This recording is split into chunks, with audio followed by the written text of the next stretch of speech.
1965, just outside Saigon, American bombers turned the jungle into thunder. Trees vanished in fire, the ground split open and the air reeked of smoke and fuel. But what no one knew was that the war had already moved underground. While soldiers fought for control of the surface, the Viet Cong were vanishing into the earth, building a world no bomb could touch. They called it Cu Chi, a quiet farming district that looked harmless from above. Beneath it lay something extraordinary. At first, the tunnels were nothing more than shallow hiding holes dug to survive French patrols years earlier. But as American planes began to carpet bomb the countryside, those holes grew deeper, longer, smarter. Each crater became a blueprint. Each air raid gave them another reason to dig. The clay soil of Cu Chi was unforgiving, dense, red, and hard as stone. Yet the Viet Cong worked with shovels, picks, and bare hands, carving out narrow shafts by candlelight. At first, it was a way to stay alive. Then it became a weapon. The tunnels connected villages, supply lines, and safe houses, weaving a network that stretched for hundreds of kilometres. Whole platoons could disappear in seconds, slipping through trapdoors no wider than a rice bowl. From above, American forces saw nothing. The jungle looked quiet, the villages empty. But beneath their boots, thousands of men and women were moving, cooking, sleeping, and planning the next attack. The ground they walked on wasn't solid. It was hollow, alive with whispers and footsteps. Every bomb crater, every mound of dirt could hide an entrance. When troops first discovered the tunnels, they couldn't believe what they saw. The openings were impossibly small, just wide enough for a single person to slide through. Some were hidden under termite mounds or behind false walls. Others opened beneath beds, stoves, or tree roots. Each passage led deeper, splitting and twisting like veins under the jungle. What the Viet Cong built wasn't just a hiding place, it was an entire underground civilization. They had kitchens where smoke was filtered through long vents, so it vanished before reaching the surface. They had hospitals where wounded soldiers were treated by candlelight. They even had command posts and storage rooms filled with weapons smuggled through the night. The Cu Chi tunnels became both shield and sword, invisible highways under a burning world. While the US bombed everything above, the Viet Cong simply waited below, safe in the shadows. Every explosion only made them dig deeper. Every fallen tree became cover for another entrance. The Americans thought they owned the skies. But the real war, the one that would decide everything, was happening in silence, beneath their feet. 1967. The jungles of Cu Chi looked like ruins from another planet. Craters pocked the earth, trees stood like skeletons, and the air stank of cordite and rain. Yet under this devastation, life was thriving. The Viet Cong had built what seemed impossible, a city that no one could see. The tunnels had grown into a living organism. Narrow corridors connected to sleeping chambers, kitchens, armories, hospitals and command centres. 3 levels deep in some areas, they reached down nearly 30 feet, twisting through the clay like arteries through flesh. From above, nothing betrayed their presence. Even the smoke from underground fires never reached the surface. Clever vents were disguised as anthills or buried under layers of damp leaves, diffusing heat into the soil. Inside, the air was thick and stale. Lanterns flickered on bamboo stands, casting pale light against dirt walls carved smooth by hands and shovels. Every surface told a story. Finger marks pressed into the clay, crude support beams cut from jungle wood, maps etched into the walls with charcoal. The tunnels were narrow, so narrow that men had to crawl on their bellies, dragging their rifles and supplies behind them. Yet thousands lived down here, day after day, month after month, enduring heat, darkness, and the suffocating silence of a world buried alive. Entire units could vanish underground for weeks. They cooked rice in pots fitted with long exhaust tubes that cooled the smoke before it reached the air. They built workshops that repaired weapons and manufactured traps. Field medics performed surgeries with flashlights balanced on stones, their hands steady even as the earth trembled from bombs above. There were schools for recruits, armories filled with ammunition, even makeshift printing presses for propaganda leaflets. The Americans called it the Iron Triangle, a zone where every tree, every mound could hide an entrance. But to the Viet Cong, it was home. They memorised every passage by touch and instinct, moving through darkness like water through roots. They could emerge behind enemy lines, strike, and vanish again before dawn. It was not just survival, it was strategy turned into architecture. Life in this hidden world came with its own laws. No light at night, no noise during the day. Every whisper could mean discovery. Soldiers learned to read the vibrations in the soil, the echo of boots, the rumble of tanks, the distant pulse of approaching helicopters. When danger came close, they pressed themselves into the walls, breath held, bodies melting into clay. Above ground, the Americans dropped more bombs. Below, the Viet Cong dug deeper. With each layer, the city grew more elaborate, a ghost metropolis under a burning sky.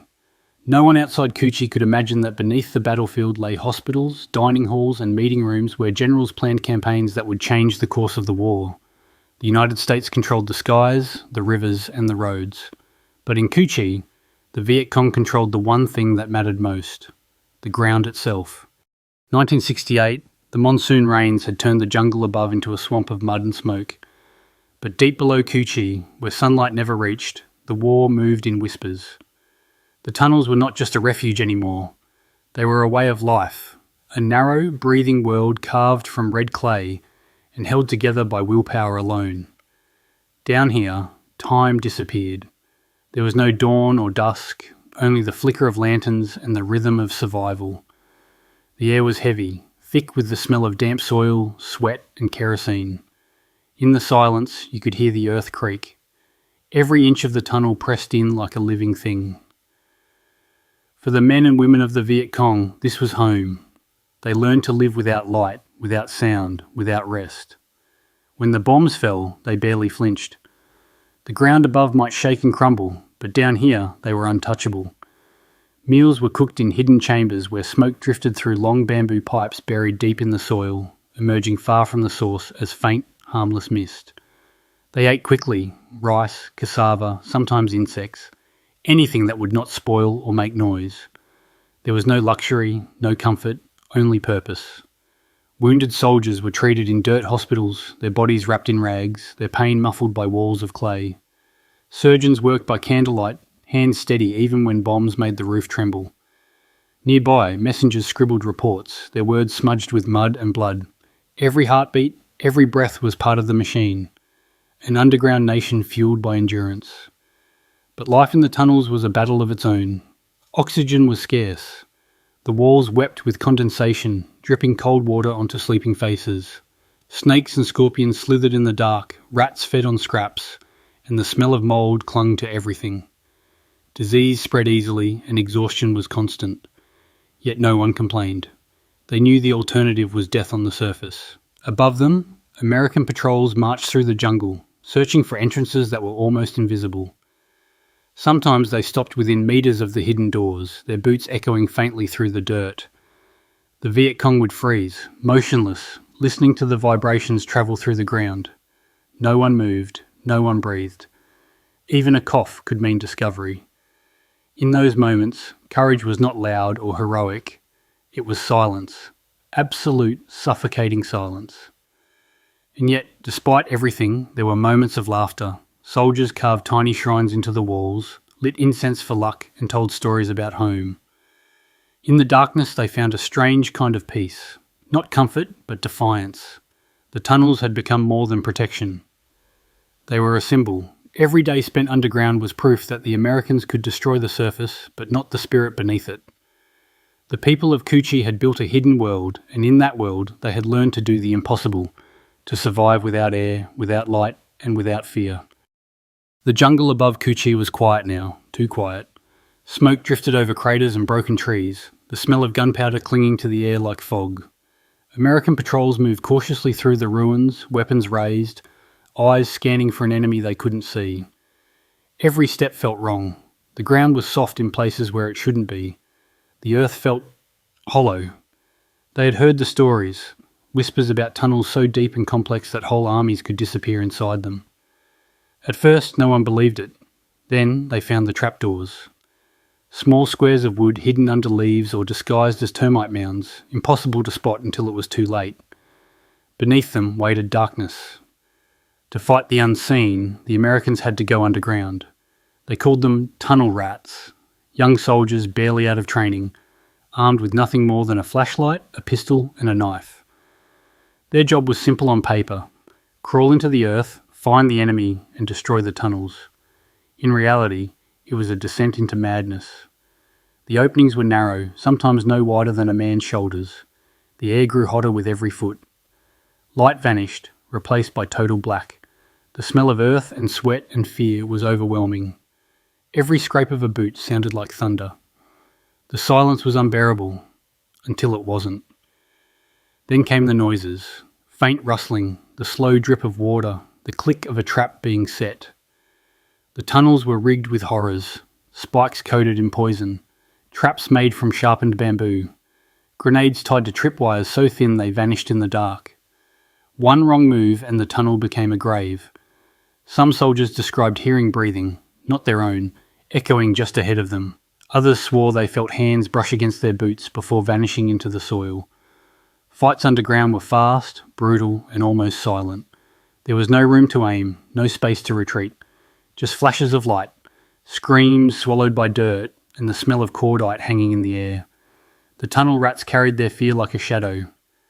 They never knew if the next turn would end in an ambush or a dead end. Sometimes the tunnels split into multiple levels, looping back in ways that made no sense. Maps were useless. Only instinct kept them alive. Above ground, the rest of the unit listened to muffled explosions beneath their feet. When the tunnel rats emerged, if they did, their faces were pale, eyes wide, uniforms caked with clay. They rarely spoke about what they saw. Some said the darkness never left them. The Americans tried everything, flooding the tunnels, gassing them, blowing them apart. But for every entrance destroyed, 2 more appeared. The ground itself seemed to regenerate, swallowing bombs and fire and returning to silence. In Cu Chi, the Viet Cong had turned the earth into their greatest weapon. Every step the Americans took was on a battlefield that breathed. They could control the sky, they could command the rivers, but in the end, they could never conquer the tunnels. Today, the jungle around Cu Chi has grown back. The craters are filled with water, the bomb scars softened by vines and trees. Tourists walk through what remains of the tunnels, crouching in the same narrow shafts where soldiers once crawled in silence. The air is cooler now, but the soil still remembers. What was once a battlefield is now a monument to endurance. The Cu Chi tunnels have become a symbol of how far people will go to survive when there is nowhere left to run. For the Viet Cong, they were more than shelters. They were proof that determination could outlast technology. Every passage dug by hand, every chamber carved from clay, was an act of defiance against a force that seemed unstoppable. Even American veterans who return here speak with a quiet awe.